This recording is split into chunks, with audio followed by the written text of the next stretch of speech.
అందుకే కదా sir student ఎందుకు ఎక్స్ట్రీమ్ స్టెప్ తీసుకుంటాడు? వాడి చుట్టూ కన్న తల్లి లాంటి వాళ్ళు, తండ్రి లాంటి వాళ్ళు ఉంటే స్టూడెంట్ ఎందుకు ఎక్స్ట్రీమ్ స్టెప్ తీసుకుంటాడు? బౌన్సర్లను పెట్టి వాడిని అరే అని అరుస్తూ వాడిని ఒక రకంగా నలుగురిలో లేదు. బౌన్సర్లు అంటే మేల్ బౌన్సర్స్ గురించి మీరు అడుగుతున్నారేమో, అంతేనా? బట్ నాకు అమ్మాయిలను వాళ్ళకు లేడీ వాటిని వాళ్ళని ఏమనాలో కేర్ టేకర్స్ అనాలో వాళ్ళు బూతులు తిట్టిన కేసులు కూడా తెలుసు.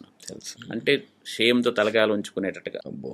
So that they doesn't raise any complaints. So ఇది ఇట్లాంటి పరిస్థితులు అక్కడ ఉన్నాయి అని పేరెంట్స్ కి క్లియర్ గా చెప్పగలిగిన తర్వాత ఎందుకోసం అంటే లాస్ట్ 5-6 years నుంచి చాలా మార్పు వచ్చింది.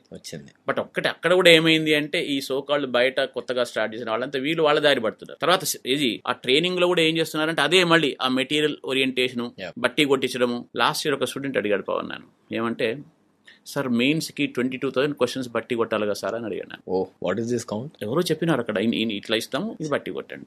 అసలు మ్యాథ్స్, ఫిజిక్స్, కెమిస్ట్రీలో ఏం కావాలా? బేసిక్స్ కావాలా? అప్లికేషన్ వాళ్ళే చేయాలి కదా పిల్లలు. ఆలోచించండి, ఒకప్పుడు అట్లా ఉండేది కల్చర్. పిల్లలు అంటే ఎంసెట్ ని ఐఐటికి ఆపాదించేసారు.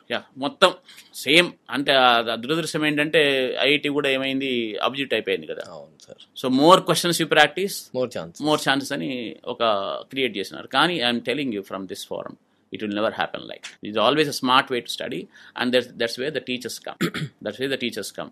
మీరు ఒక అంబిషన్ ఉన్న, డిసిప్లిన్ ఉన్న స్టూడెంట్ తీసుకురండి sir. I cannot guarantee them top ranks, but I can guarantee it only if you go in a proper way.